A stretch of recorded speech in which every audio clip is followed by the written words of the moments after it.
Ladies and gentlemen, welcome once again to the Packernet Podcast. I am your host and resident fanalist, as always, Ryan Schlip.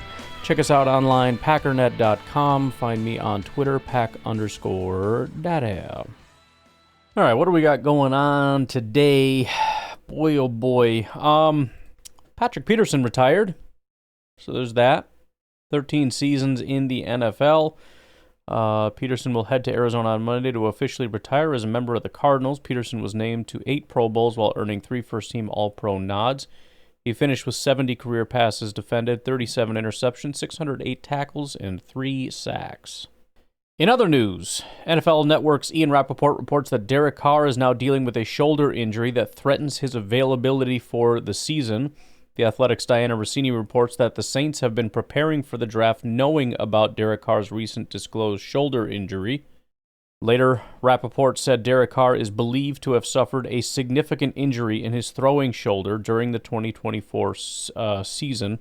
The Saints listed the right arm Carr with a left hand injury late in weeks 15 through 18, but made no mention of a throwing shoulder issue. There seems to be more to this story. Carr has not yet decided whether he will undergo surgery, but regardless, it seems clear the Saints must select a quarterback early in the 2025 NFL draft at this point. So that it's always been an option that Shedeur Sanders could go to the Saints. It just became more likely. Another thing, obviously, that could be speculated here is Aaron Rodgers to the Saints. But I guess the speculation right now is that this could be a torn labrum. Surgery would traditionally take 6 months to return, which would put him in mid-October at the earliest. While a fracture is a possibility, it's less likely, and an injury to major rotator cuff tendon requiring surgery is also possible. Those are less common to randomly occur in the middle of the offseason, especially one severe enough to require surgery. Either way, this has to be annoying for the Pittsburgh Steelers, who are thinking, you know, Shedeur Sanders, Rodgers is a backup. And now you got the frickin' Saints, who are probably going to steal your top option. Speaking of the Steelers, via Tony Pauline, rumors are running rampant that the Steelers will draft Jalen Milroe, number 21 overall. Now, I'm questioning whether this is fake, in that they, you know, if your goal is to get Shedeur Sanders, the one thing you don't want is for anyone to think that you're trying to get Shedeur Sanders. So this could be a really pathetic attempt to be like, oh, no, we don't want, no, Milroe for sure, Jalen Milroe. That's what we're doing. No big deal. Just go ahead and let him slip. We're no danger. Especially if you're trying to leap the Saints. You don't want the Saints to jump up to try to grab him because they're scared that they're going to get jumped or something to that effect. You want everybody to just chill, let him slide, and then go get him. It's also possible that it's true, though, which, by the way, would be fantastic for the Green Bay Packers, who picked two picks later, to have a guy that has no business going in the top 22 going at 21. I guess I shouldn't say that. That's just based on the consensus board. It's not based on anything that I've seen. It's just the going consensus right now is that would be way too early, but it'd be fantastic for us because it drops one more player to us that probably shouldn't be there. Another draft news, Abdul Carter posted an LT picture following his visit to the Giants. Might not necessarily have anything to do with anything. I mean, you just met with the Giants, so you're throwing it up out of respect. But at the same time, I think things are falling in place. I think everyone's kind of aware of what's happening. And remember, it seems like Cam Ward is probably going number 1. Cleveland, it's becoming more and more rumorous, if that's a thing, that they're going Travis Hunter, which would mean for the Giants, Abdul Carter could be the... Now, there's still speculation that, maybe they'll go with a quarterback or something like that. So it would make sense for Abdul Carter, if it's gotten to that point where it's like 3 is as early as we're going to get, to really start hamming it up for the... Now, he's not going to fall much farther than that if he even makes it to 3. But still, it's maybe become clear to some of the guys at the top of the draft order that this is probably what's going to happen. And maybe Abdul Carter is kind of giving us a little insight into the fact that this is who's going to be drafting me, and I'm going to throw up respect to Lawrence Taylor, LT, out of respect to the Giants, my future, I'm the next LT or whatever the case may be, which I kind of think is probably going to be the case. I think that's of the reasons why somebody would do that. Again, number one, I just met with the Giants and I'm just doing something cool. I don't know. I would put it in the category of I think these guys are starting to know where they're going and can start embracing it and getting excited about it. This is, pretty redundant information here too, but if I haven't said this yet, the Titans have canceled workouts with Shedeur Sanders and Travis Hunter. Todd McShay of The Ringer says. Again, you can speculate in any which direction you want as to why, but I think we know why. They know what they're doing. They've made their decision and have decided they're not going to go that direction. And then you follow that up with, again, we've kind of talked about this already, but Todd McShay of The Ringer saying I'm hearing more and more Travis Hunter going to Cleveland. So you got the number one team in the Titans have canceled their workouts with prospective people because they know they're going Cam Ward. You've got more and more buzz that the Browns are taking Travis Hunter. You got the Giants meeting with Abdul Carter and Abdul Carter starting to embrace the Giants. I think we've got 1, 2, 3 pretty well locked up. 4, it seems like we're pretty close. It's just a question of which tackle. And Armand Membeau has kind of been that dude up until recently when the reports came out that Will Campbell is the pick. So I would kind of lean that direction. You could say it's either of the two, probably Will Campbell, could be Membeau. And then 5 at Jacksonville, I think I'm at least feeling pretty comfortable. We're looking at Mason Graham out of Michigan, the defensive tackle. That means that Las Vegas, to me, is where it kind of gets a little bit interesting. There's speculation about Austin Genty, but I don't know. I don't know if they would do that. Obviously, I did the mock draft and had them trade back with the Bears. If the Bears are willing to do it, and I was the Raiders, I'd probably go ahead and pull that trigger. But I just don't know. It's kind of iffy. Shedeur Sanders could go here at 6. There's speculation he could fall real far, but maybe he just gets snapped up right here. Austin Genty obviously is an option at 6. I mentioned before I think it was the head coach's son said he would disown his dad. It's kind of a jokey thing, but still, it's kind of funny because this is very similar to what happened to the Giants. Now, we're talking quarterback, but it was kind of funny because the Giants' son, I think he just asked him, who do you think we should draft? And he said, Jaden Daniels. You should draft Jaden Daniels. So I'm just saying, not that they had an opportunity to, but I'm just saying, maybe listen to your sons. I don't know. But it's tough. If you look at the NFL mock draft database right now, the number one, 27.7% of mocks have them taking Ashton Genty. Shedeur Sanders at 18%, Teteroa McMillan at 16.4%. And even that's interesting because now Pauline and some others are seemingly saying that Matthew Golden is, I believe what Pauline said is that he's the fastest rising player in the draft and could be the first or second, depending on Hunter, how you view him, the first wide receiver, let's say, after Hunter taken. Meaning, they may take a wide receiver and it may be Matthew Golden, which means, we'll see what happens with McMillan there. And I get that because Golden he's a pretty freaky athlete. McMillan's a good receiver.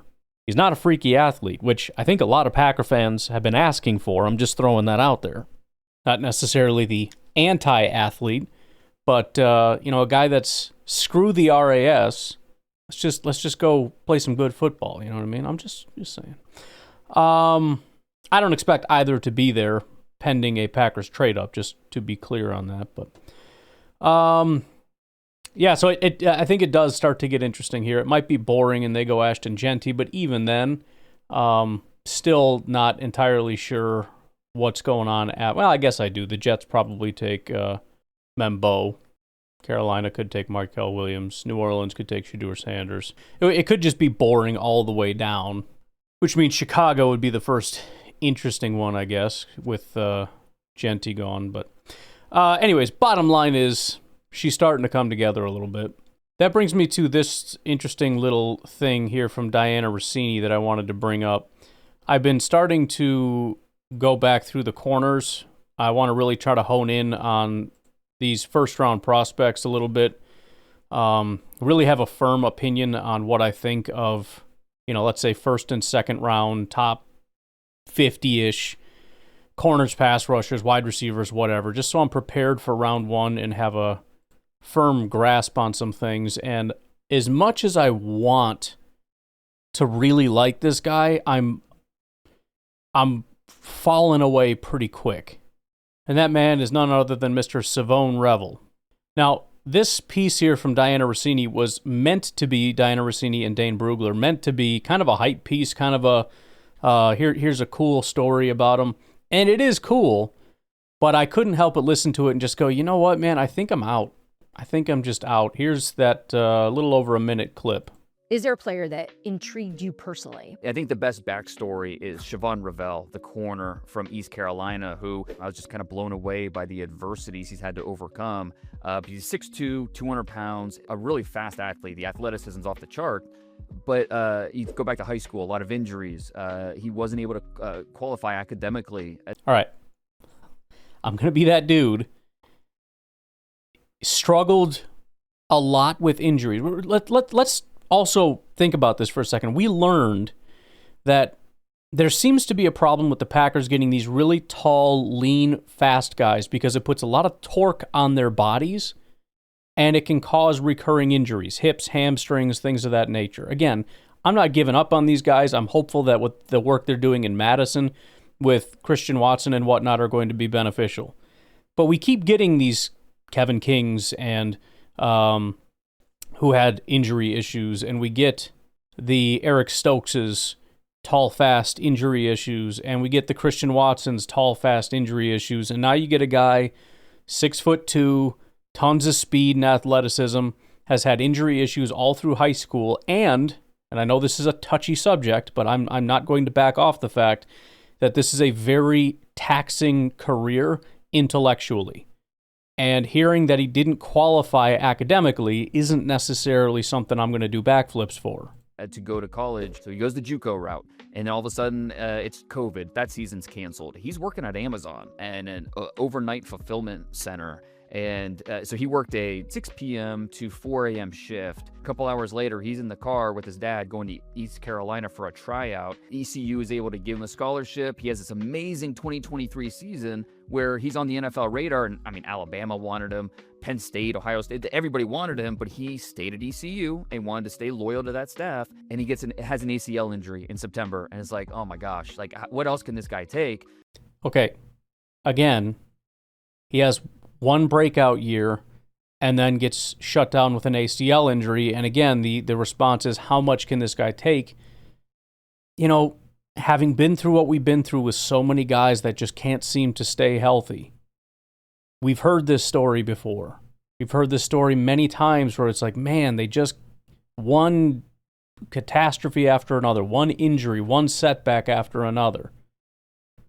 He might be a stud, but he also might be a stud that doesn't get on the field as much as you'd like him to, and maybe will have a shortened career compared to what some other guys might have.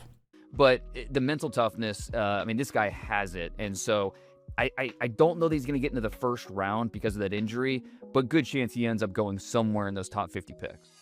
It, to me, makes me think a little bit of guys with character issues, where you look at the talent and say, this guy's probably going to be a stud. And I'm not even necessarily saying that, but let's just say for argument's sake, this guy's probably going to be a stud, but you sleep good at night not drafting them, knowing the kinds of problems that surround them and the fact that it's a ticking time bomb, and you're willing to just let it go and say, look, even if he ends up being a great player, I know I made the right decision by not drafting the guy because the injuries are just too much.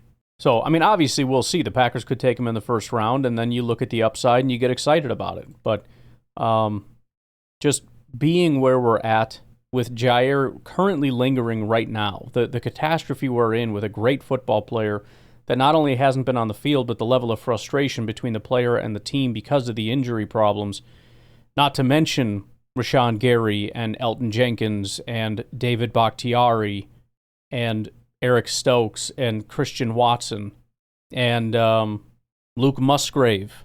And now we've got a first-round pick that was injured and not on the field, and we got a new running back that was injured and didn't get on the field. I mean, it's getting to be a problem, and I don't want to bring it. It's kind of like if you have locker room issues and you're trying to fix your locker room, the one thing you don't want to do is go out and get a locker room cancer. You want to get good locker room guys. You always want that no matter what, but it takes on a more serious, it becomes more serious that's something you absolutely focus on. And I feel that's kind of the situation with the injuries. I mean, the locker room too, they're trying to facilitate that.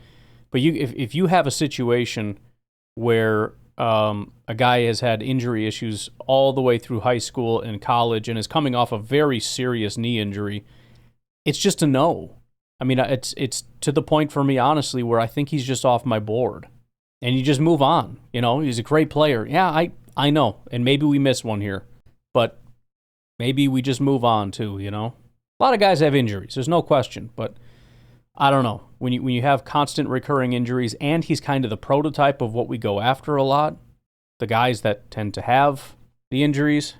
So I'm not saying I'm 100% to that point, but I might be at about that point.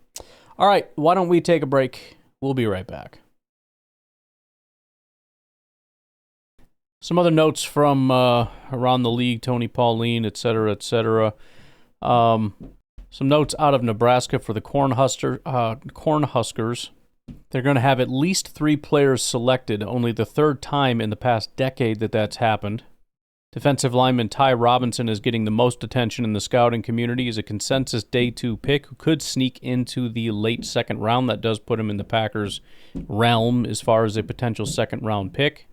Praised for his versatility as a 3-down defender compared to a more athletic version of Pittsburgh Steelers defensive lineman Cam Hayward. Washington Commanders coach Dan Quinn reportedly speaks highly of him. Then you got Thomas Fedone, tight end, day 3 prospect, getting significant attention, described as a terrific pass-catching tight end who also excels at blocking in motion. Potential as a 3-down player. Tommy Hill, the cornerback, day 3 pick, planning to work out with teams on April 11th. And then some offensive line sleepers, Micah Mazkua, I have no idea, and Ben Scott, both interior guys, potentially draftable, but unsure about that. More than likely undrafted, inexpensive utility blockers. And then another note here from Phil Maffa, running back out of Clemson. He held a private workout, which is attended by 10 teams. He was unable to work out at the Combine or Clemson's Pro Day due to a December labrum surgery. He came in at 6'5", 239 pounds. He timed 4.30 seconds in the short shuttle, as fast as 7.02 seconds in the 3-cone. He looked fluid and smooth in running back drills. Former Clemson player C.J. Spiller and Taj Boyd assisted with the workout. New York Giants sent their position coach to the workout. All right, let's switch up gears here a little bit. I wanted to take a look at a couple different things. They're sort of conflicting, but not really, because they're not exactly looking at the same things. There was an article, I had posted this, I don't know, a week or so ago, over at ftnfantasy.com. The least successful first-round teams in the NFL draft the last 10 years. I made allusions to this in the past, as far as maybe not fully really thinking things through all the way. Obviously, the implication or the relevance to Packer fans here is the idea that the Packers, and kind of Gutekunst, but the Packers can't draft in the first round. If you want to pretend that Ted Thompson somehow raises the bar here, are you freaking kidding? Think over the last 10 years. We're talking just the last couple years of Ted Thompson. What was the last first-round pick that Ted Thompson made that was a really good pick? I'm not trying to crap on Ted Thompson, but there were a few comments to this of, oh yeah, make that a little bit more recent or whatever, implying that somehow the picks beforehand were super fantastic. Kenny Clark is in that mix, if you want to get all excited about that. In 2017, he didn't make a first-round pick because he traded out of that. That was the T.J. Watt trading out of that spot and drafting Kevin King year. And then prior to Kenny Clark was Demarius Randall. That would have been the 3 drafts prior to Brian Gutekunst taking over. Before that was HaHa Clinton-Dix, Dayton Jones, Nick Perry, Derek Sherrod. You'd have to go back to 2010. So 2010 is kind of like the end of the Ted Thompson really dominating era. He still and then you kind of get into the kind of like where we're at now, where the first round picks aren't working, but you find some 4th round studs in there. We found Mike Daniels in the 4th, Casey Hayward in the 2nd, Bakhtiari and J.C. Treader in the 4th, Micah Hyde in the 5th, that kind of stuff. But 2010 was Brian Balaga. Before that was B.J. Raji and Clay Matthews. Before that, their first pick was Jordy Nelson. Okay, so you got 7 years of Brian Gutekunst, 3 years of Ted Thompson, all right? So again, the idea being the Packers should be one of the worst. This is the general consensus among Packer fans, and I wouldn't even necessarily disagree. I've said the first-round picks have not been good enough, and I stand by that, absolutely. But interestingly enough, the Packers were not dead last. Now, obviously, there are different ways to grade and judge these things and whatnot, and we can look at that. In fact, the next thing I want to talk about really gets into that. There are ways to do this that are just stupid. And I don't know his exact criteria. This is Daniel Kelly over at FTN, but here's a little bit of what he had to say. We're a few weeks away from the 2025 draft, where the fortunes of 32 teams are blah, blah, blah. In theory, this is kind of a blank slate. Nothing you've done before matters when it comes to picking a player, and all that matters is how well you can select a guy and what he does afterwards. In reality, though, some teams suck at this. It's a little harsh, but it's true. Out of the 32 teams, someone has to be the worst at picking players over the long run, and someone has to be the best. So today and tomorrow, we'll be looking at teams with the most and least first-round success in the last decade. Obviously, there's more than a little subjectivity here, and there are some considerations beyond just player performance to consider. A team that regularly picks in the top 10 has a higher threshold to meet for success than teams regularly picking in the late 20s. That, by the way, I appreciate that he did, because a lot of people that want to criticize the Packers don't want to talk about that. He says, a couple notes. First, this is just about players selected. I'm not evaluating trade-ups, trade-downs, how much a team gave up to make the pick. This is just, you selected a player, how'd he do? Second, this is only how players performed in their original tenure with the team that drafted them. Sam Darnold made the Pro Bowl and got MVP votes last year with the Vikings. The Jets got absolutely no credit for that. Third, there is not much in the way of objective criteria here, just because it's extremely hard to compare a tackle drafted 8th to the wide receiver drafted 27th to a quarterback drafted 2nd. But if you look at the first-round picks as a group, success and failures definitely start to come into focus. As I said, the Packers are not the worst. You have a guess who it is? The Chicago Bears. Here they are over the last 10 years. Kevin White, what a disaster wide receiver pick that was. Leonard Floyd, Mitch Trubisky, Roquan Smith, Justin Fields, Darnell Wright, Caleb Williams, and Rome Odunze. By the way, only one of those picks was outside of the top 10, and it was Justin Fields at pick 11. Kevin White was 7, Floyd was 9, Trubisky was 2, Roquan 8, Fields 11, Darnell Wright 10, Caleb number 1, and Rome Odunze 9. Now, we'll see how Darnell Wright, Caleb Williams, and Rome Odunze turn out. So far, Rome has done nothing. Caleb was terrible. Darnell Wright took a step in year 2. But this is insanity that they have had nothing but top 10 picks, and we'll just throw Justin Fields in that camp, and have got nothing out of this. Complete bust of a wide receiver. Leonard Floyd, bust. Mitch Trubisky, bust. Roquan, Fields, bust. Right. As of right now, Darnell Wright is the only player that looks like he might be a good football player. They're the only team averaging a pick better than 10th. How about 31? Is that the Packers? Nope. The Raiders. The first and last ones look pretty decent. You got Amari Cooper in 2015, Brock Bowers in 2024. Amari Cooper was pick 4 overall. Brock Bowers was 13. In between, Carl Joseph, Garyon Conley, Colton Miller, Cleveland Ferrell, Josh Jacobs. Pretty good pick, but they got rid of him for some reason. Jonathan Abram, Henry Ruggs, Damon Arnett, Alex Leatherwood, and Tyree Wilson. Now, I want to read these because I want Packer fans to really think about this. Oh, it's terrible that we don't just get studs in the first round all the time. Do you understand how bad these are? They've made 12 first-round selections the last 10 years. 3 of them have been top 10 picks. 6 of the 12 have been top 15 picks. Amari Cooper was only there for like 3 or 4 years before he got traded away. Very good football player, but he got traded away. Carl Joseph, bad. Gary and Conley, bad. Colton Miller, bad. Cleveland Ferrell, which was taken way too early at pick 4. Nobody knew why they did that. That was when they went out and got, what's-his-name, to come be the GM, and it was just a terrible, terrible situation. That was a disastrous pick 4. Josh Jacobs at pick 24. I have a hard time giving anybody credit. Again, running backs in the first round are just, okay, great, congratulations, he's going to be good. Everybody knows he's going to be good. It's cheap, but whatever. Jonathan Abram, terrible. Henry Ruggs, prison. Damon Arnett, terrible. Alex Leatherwood, terrible. Tyree Wilson, terrible. And then Brock Bowers. At 30, is it the Packers? No, the Tennessee Titans. Marcus Mariota, Jack Conklin, Corey Davis, Adoree Jackson, Rashaan Evans, Jeffrey Simmons, Isaiah Wilson, Caleb Farley, Treylon Burks, Peter Skoronski, and J.C. Latham. Who's the best player in that group? Is it Jeffrey Simmons, maybe? At pick 2 overall, they got a bust quarterback in Marcus Mariota.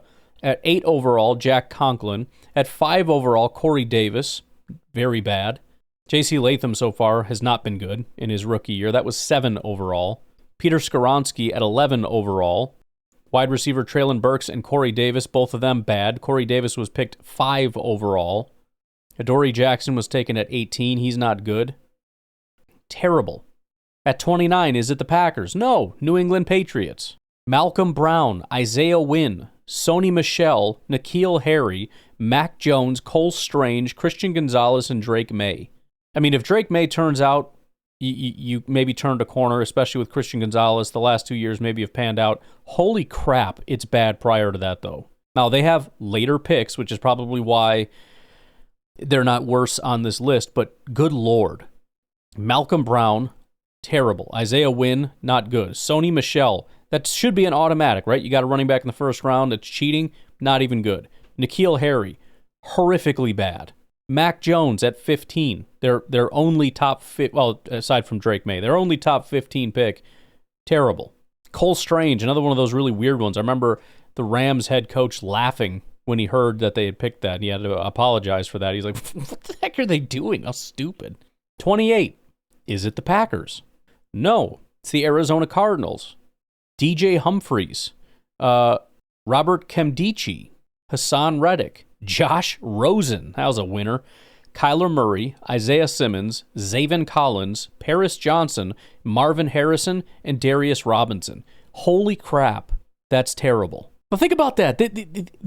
We've gone through 1, 2, 3, 4, 5 teams with, what are we talking about, at least 50 picks? And of those 50 first-round picks, how many of these are terrible?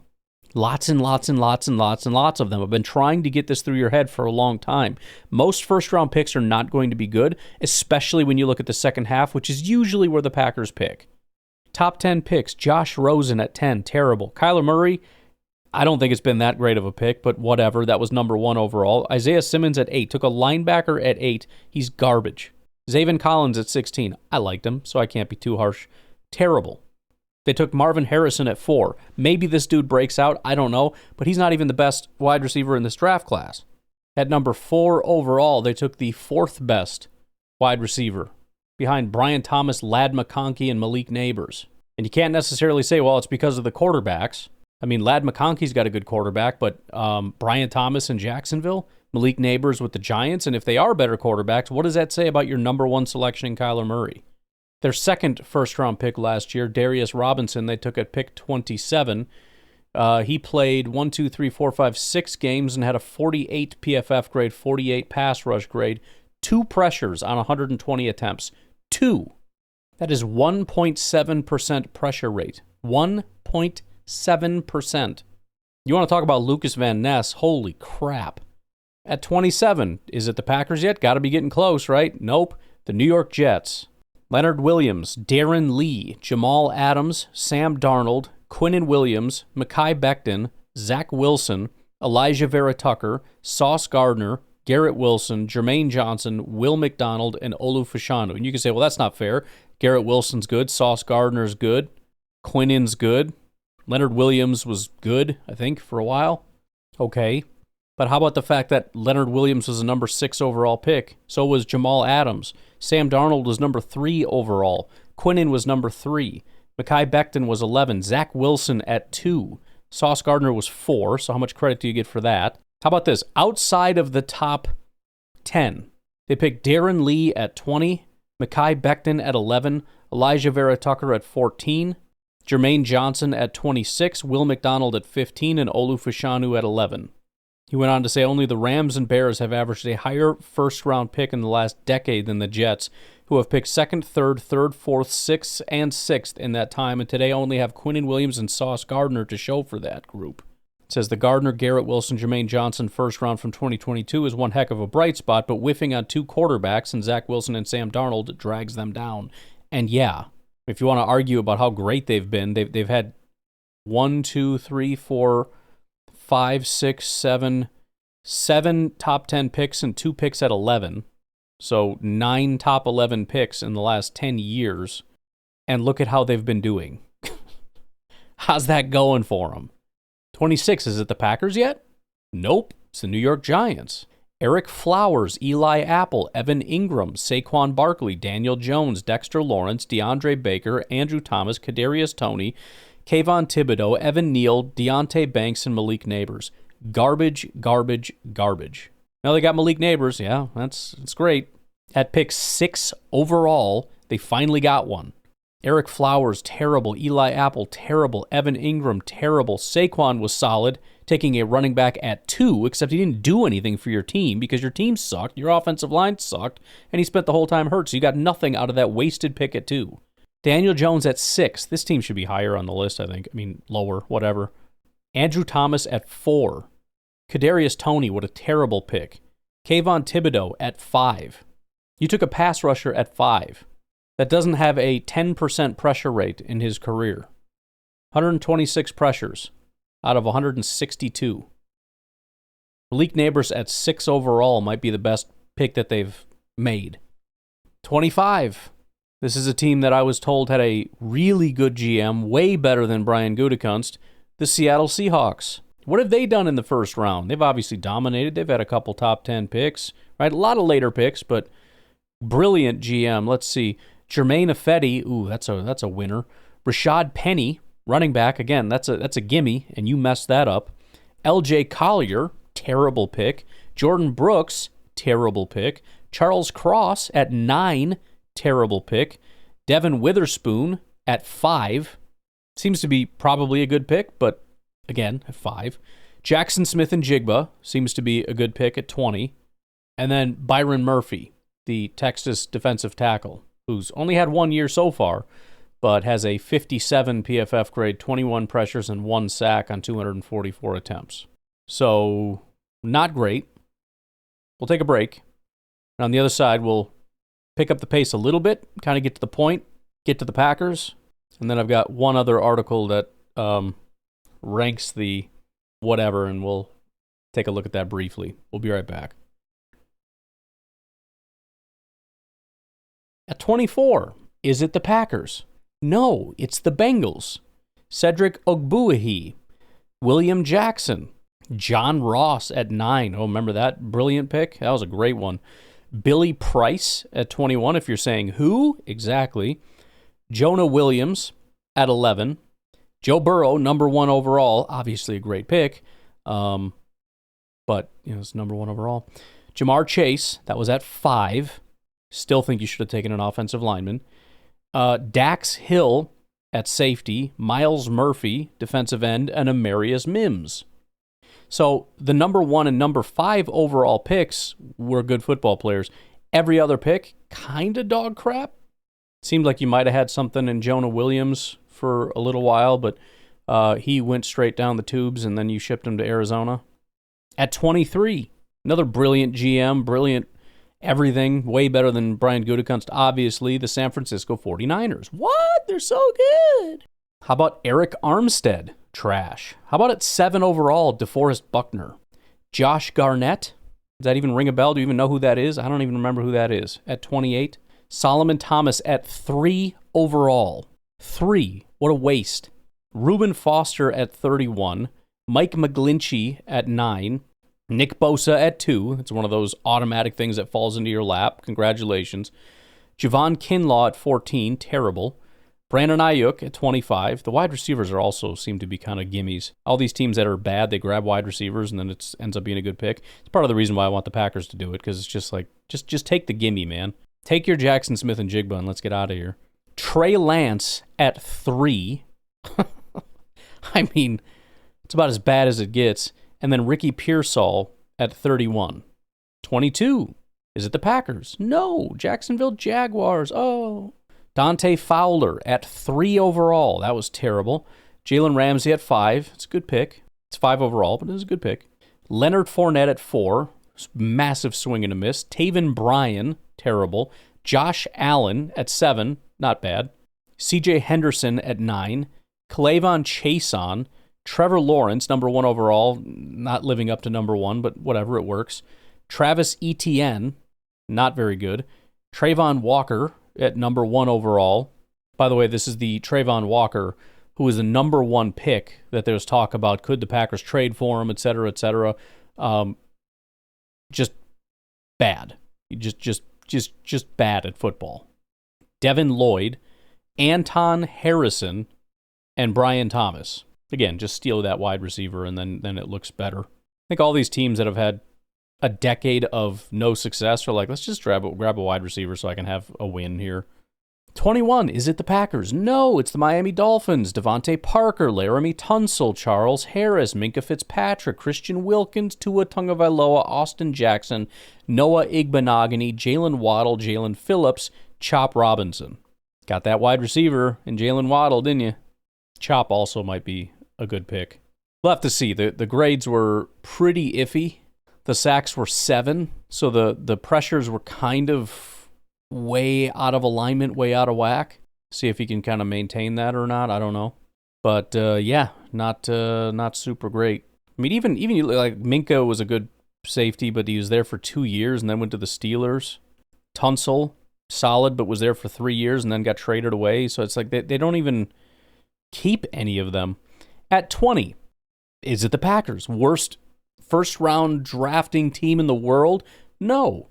It's the Colts. Philip Dorsett, Ryan Kelly, Malik Hooker, Quentin Nelson, Kwity Paye, Anthony Richardson, and Laiatu Latu. We'll see how Latu pans out. Richardson at 4 looks like a massive bust. Quentin Nelson was good for like a year or two, but he was number 6 overall.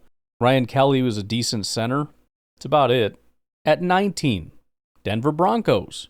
Shane Ray, I remember that pick. That was a bad one. Paxton Lynch at quarterback. Garrett Bowles. Bradley Chubb at 5. That was a big old swing and a miss. Noah Fant at 20. Another big swing and a miss. Jerry Jeudy at 15 was a big swing and a miss. They pick a lot of players that I think have like a lot of hype. Shane Ray had a ton of hype at 23. That didn't pan out. Garrett Bowles did. Bradley Chubb started to generate a ton of hype. Noah Fant had massive hype. Jerry Jeudy had massive hype. They took Patrick Surtain at 9 as a good pick, and Bo Nix we'll see at 12. It's a lot of these teams, too. It's like the most recent ones seem to be good. Well, let's see. All the other ones seem to be good and then ended up not being good. At 18, it's got to be the Packers. Got to be. No way we're top half. At least not a good team. Can't be a good team. Buffalo Bills. How is that possible? They got Josh Allen. Yeah, they got Josh Allen at 7. They also drafted Shaq Lawson, Tre'Davious White, who everybody thought was a stud because he had one decent year as a rookie and then just went straight down the tubes. Tremaine Edmonds, who's terrible. Ed Oliver, who's terrible. Gregory Rousseau. Rousseau's pretty good. And that was 30 overall.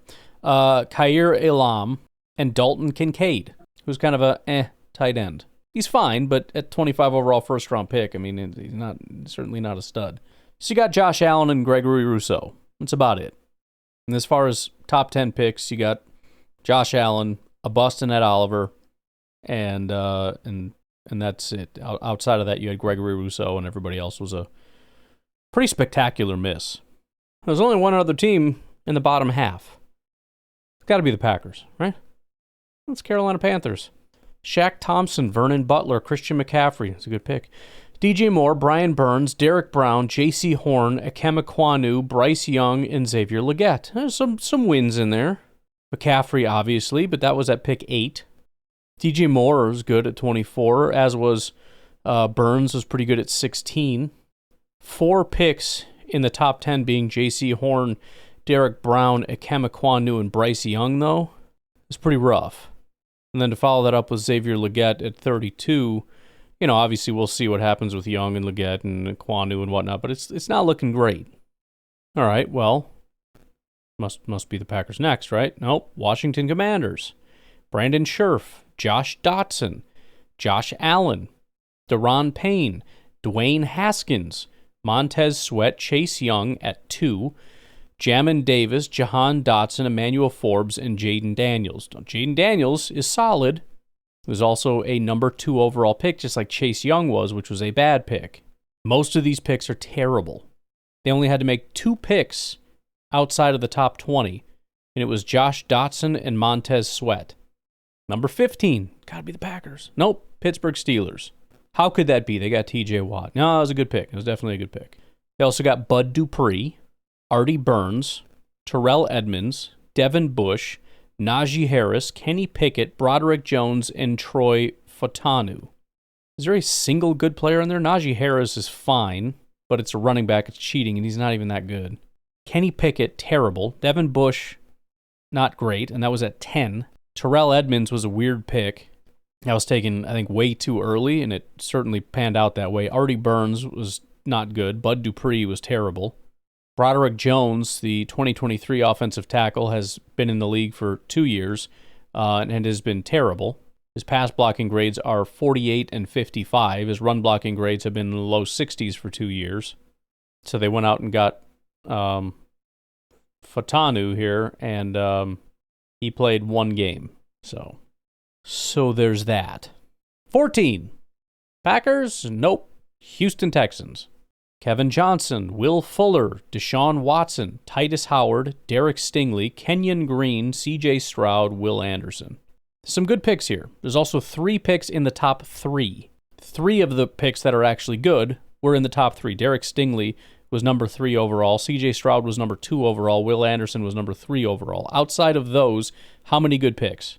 Kevin Johnson, Will Fuller, Deshaun Watson, Titus Howard, and Kenyon Green. Now, Watson was good for that period of time. Everybody else, shockingly awful. Maybe not Will Fuller being shockingly awful, but he wasn't good. 13. One that might surprise a lot of people. Philadelphia Eagles. Greatest drafting team in the history of the world. Nelson Aguilar, Carson Wentz, Derek Barnett, Andre Dillard, Jalen Reagor, Devontae Smith, Jordan Davis, Jalen Carter, Nolan Smith, and Quinion Mitchell. Quinion Mitchell looks to be a good player. Again, we'll see. Nolan Smith improved in year 2. We'll see what that kind of turns into. He did not do very good as a rookie. Jalen Carter looks good, although he did take a step back from his rookie year and was a number 9 overall selection. Jordan Davis has been good. So in more recent years, in the last 3 years, 3 of the picks seem like they're probably going to be pretty good. Prior to that, it was mostly dog crap. Then at 12, the Green Bay Packers. Saw people commenting when I posted, like, oh yeah, Packers are 12. Like, that's... I obviously have no idea why I'm posting this. Like, oh yeah, they're not even good. They're not even top 10. Yes, dummy. I'm contrasting with people saying that Brian Gutekunst is the worst first-round drafting GM in football. The picks. Demarius Randall, Kenny Clark, Jair Alexander, Rashawn Gary, Darnell Savage, Jordan Love, Eric Stokes, Quay Walker, Devontae Wyatt, Lucas Van Ness, and Jordan Morgan. Doesn't seem super great, especially if you're a Packer fan, because, again, we hyper-focus on everybody. Look how terrible. Let's read what it says here, because I think there's a couple really good points here that a lot of us have not really acknowledged. Despite picking on average in the back 10 to 11 of the first round, the Packers have gotten plenty of playing time from their picks. Only Demarius Randall, 39 games in 3 years in Green Bay before being dumped to Cleveland, has played under a quarter of the possible games for the team. In other words, there haven't been out-and-out disaster picks, but there also haven't been over-the-moon home runs either. The Packers have only gotten 6 Pro Bowls from their first rounders in the last decade, 3 from Kenny, 2 from Jair, and 1 from Rashawn, with no one ever making it back-to-back years. It's a history of getting fine playing time, solid starters, but no difference makers.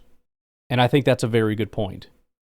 Of all the teams, how many teams had basically 0 complete busts? And you can characterize bust in a lot of different ways. You could, Stokes was a bust, and Savage was a bust, and all these. Okay, but not really. I don't think you understand what a genuine dog crap bust is, and we haven't had that. Lucas Van Ness has not been playing well, but he's gotten on the field, and I hate to put that low bar out there, but have you listened to the things that we've been reading off? Some of these guys did not get on the field, or if they did, they were terrible, and they were basically done after a year. Demarius Randall played for the Packers for a while. He wasn't very good, but he played. Kenny Clark has played basically every game. Jair, phenomenal corner. One of the best corners since he's been drafted. Just had injury issues. Rashawn Gary has been very good. He had a down year. I get that. And he had an injury. I get that. He's been great. And by the way, Demarius was 30th. Pick 30. Kenny Clark was 27. That's an incredible pick for 27. Darnell Savage played 72 games for the Packers, and he actually had a decent rookie year and another really good year in year 2. But it started to slip, and that was at pick 21. Jordan Love might end up being a phenomenal pick at quarterback at 26, which almost never happens. Eric Stokes didn't pan out. He was pick 29. Quay Walker, he's a starter, though, and he was pick 22. Devontae Wyatt, good pass rusher, 28. 28th. That's like a second-round pick. Lucas Van Ness might be the biggest swing and a miss if he can't kind of get his stuff together, being the 13th overall pick. Jordan Morgan was picked at 25. We haven't seen him yet. But that is a very good point. The point being, there haven't been these elite premier top players, which, by the way, there aren't a ton of those outside of the top 10. Oh, we don't have a Bosa. Okay, well, neither does anybody else that drafted outside of the top 2 or 1 or wherever he got drafted. There's been plenty of top 10 guys that have been as bad or worse than Lucas Van Ness. Not a lot of guys outside of the top 10 that are as good as guys that get picked in the top 3. So just a little context. Again, I would love to get some better elite premier home run talent, which unfortunately that doesn't seem to be the way that this draft is shaking out. More starters, less elite talent, but there'll be some in there and maybe we'll get lucky. Which brings me to this article by Betway Insider, because it's kind of two things. Number one, it's absolutely ridiculous. The methodology is brain dead. You'd have to be a complete idiot to think that this is a good way to judge how good somebody is at drafting. However, it does illustrate what we're talking about, which is the Packers have done a great job of finding starters and a really bad job of just hitting those home run hits, which, let me just say, for the billionth time, there's no skill in that. That's a luck thing. The best thing you can do is try to find those high upside guys, but that's what the Packers have been doing, and they haven't been that. But yeah, finding somebody at pick 42 that ends up being some kind of elite stud, like Edgerrin Cooper, by the way, it's not a skill thing. Nobody thinks that they're going to be that, otherwise they would have gone in the top 5. But this Betway Insider thing, which NFL teams draft the best? So it's not first round, it's just across all rounds. Wondering which teams are most likely to hit in the 2025 NFL picks? Check out our index of the best performing NFL teams during the draft season. So they got all 32 teams, and then they have a draft score. And of course, this is one, more Packer fans picked up on this one than the one that had the Packers actually doing a good job. Go figure. But the draft score index here has got Kansas City number 1 at 55.5, Dallas at 50, LA at 48, The Packers have a score of 2.4 and are by far dead last. The next lowest is the Raiders at 8, and then Jacksonville at 12. So 2 is insane. Now, immediately I thought, how do you come up with something like this? Because obviously we're talking about this fails on its face just using a shred of common sense, because the fact of the matter is the Green Bay Packers are comprised almost entirely of players that they drafted, and they are a perennial playoff team. It's kind of impossible for them to be the worst drafting team and have the level of success that they have. So how do you come up with something like this? Well, right below it shows their methodology, We looked at every NFL team's draft picks over the last 10 drafts, so the same period of time, and analyzed them based on the following metrics.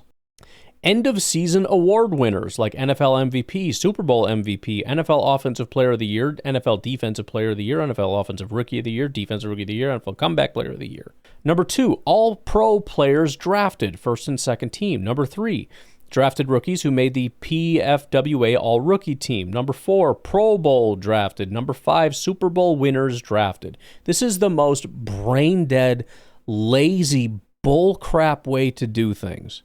This is no different than judging a corner based on interceptions, a quarterback based on Super Bowl wins. I mean, this is peak lazy, casual bullcrap.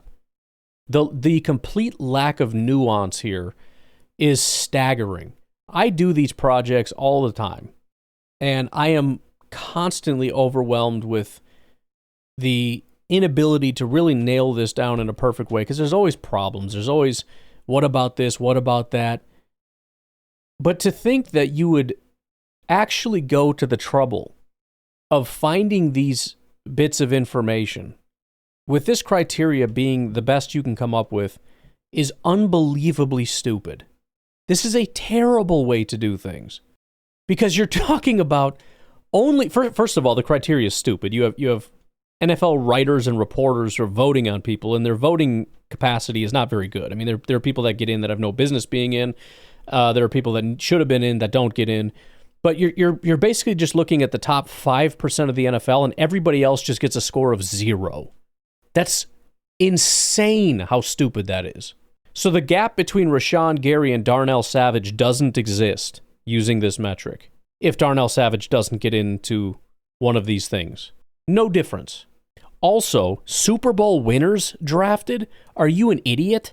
So dog crap football players that are on teams that win Super Bowls get a special score because they were on the team? Holy crap. Betway Insider. So these are numbers, people. This is the dumbest pile of crap I have ever seen in my entire life.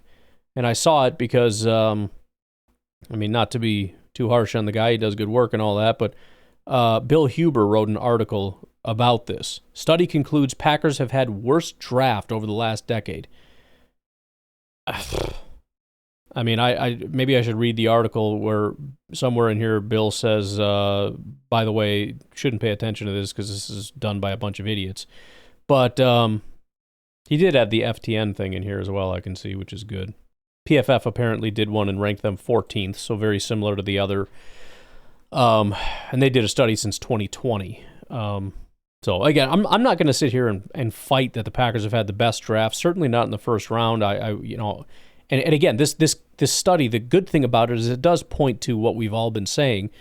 Yeah, not a lot of MVPs, not a lot of first team all pros, not a lot of all rookie teams or Pro Bowlers or defensive rookie of the year or I don't know why comeback player of the year would be on there. How does that criteria fit? Again, this is a thoughtless exercise. Comeback player of the year. So if somebody breaks their leg and then it comes back and has a good year and they win comeback player of the year, you get credit for drafting some great player because they shattered their freaking tibia. Just the dumbest crap. But again, it does paint one solid picture, and it's what we've been saying. We've got a lot of solid players, and I think now more than ever. You know, we obviously not too long ago we had elite players. We had Bakhtiari and Rodgers and Devontae and Jones and Jair and Rashawn. Like these guys were in their prime. They were rocking and rolling. We had these premier guys at each position. Right now we don't have that. We've got solid players. Jordan right now is a solid player. Pretty much everybody on our offensive line, with the exception maybe of Zach Tom, who would be in the upper tier, is a solid player. We got a bunch of solid players. We don't have those elite players, and that's kind of what's been lacking recently, or I should say in general, but especially recently. So as much as I hate this article, it kind of, in a roundabout way, points to what we've all been saying. So here's to hoping we can get that. If not, though, you know, I don't hate the idea that, I forget who it was, Daniel Jeremiah or whatever, that said that this is This is maybe not a great draft for premier talent, which sucks because that's kind of what we're shooting for. But it is a deep draft where you're hoping to get 3 to 4 solid starters out of it, which, again, that's a pretty big number. Usually I'm wanting to come out of the draft with like 2 solid starters. If we can get 4, even though we have decent starters, I mean, depending on where they go, we can plenty of places to do upgrades. A solid starter could be an upgrade at wide receiver. It could be an upgrade at corner. It could be an upgrade on the maybe offensive line. Probably not. Certainly defensive line could be an upgrade at edge. Could be an upgrade at linebacker. Could be maybe even upgrade at safety, but probably not. I'll take a solid starter. I'm just saying, if we can get one, just give me one little blue chipper, man. I'm going to be a little greedy. And I'll be honest, I think Gutekunst needs it. I take pride in being a Gootlicker. But again, not here trying to defend it because I do think that it's been on the side of less than good, you know what I mean? As far as like it's an acceptable draft, and on the one side is a good draft, on the other side is a bad draft. We're depending on how some of these pan out. If Jordan Morgan comes in and wins the right guard spot and is a very good right guard, that's huge. If Jordan can rebound, that's huge. If any of these guys, if Edrin can continue, if Quay can continue to grow in that role that he's in, if these safeties, any one of them that we drafted can be a solid starter at safety, that's leaps and bounds. If those things don't happen, and this draft is just kind of I think we're firmly on the side of this hasn't been great. So we need to see growth from the guys we have, and this needs to be a above average draft. I'm not saying we got to get 6 home runs. I'm not saying it has to be the best draft of all 32 teams. It needs to be an above average draft because I'm expecting to have an above average GM. I'm not going to call myself a Gootlicker because Goot is average. And I like the work that they do in the offseason. I think they do a fantastic job in free agency. So I don't really want to shake things up if I don't have to. But we got to start seeing some results here because we're kind of teetering. We're a Jordan Love return and a good draft away from being a team ascending to the Super Bowl, and we are a Jordan Love is kind of playing like he did last year, and this draft sucked, / nobody took a step away from missing the playoffs and being in a bit of a bind here. So, anyways, I'm going to get out of here. You guys have a good rest of your day. I will talk to you tonight, tomorrow, whatever. Have a good one. Bye-bye.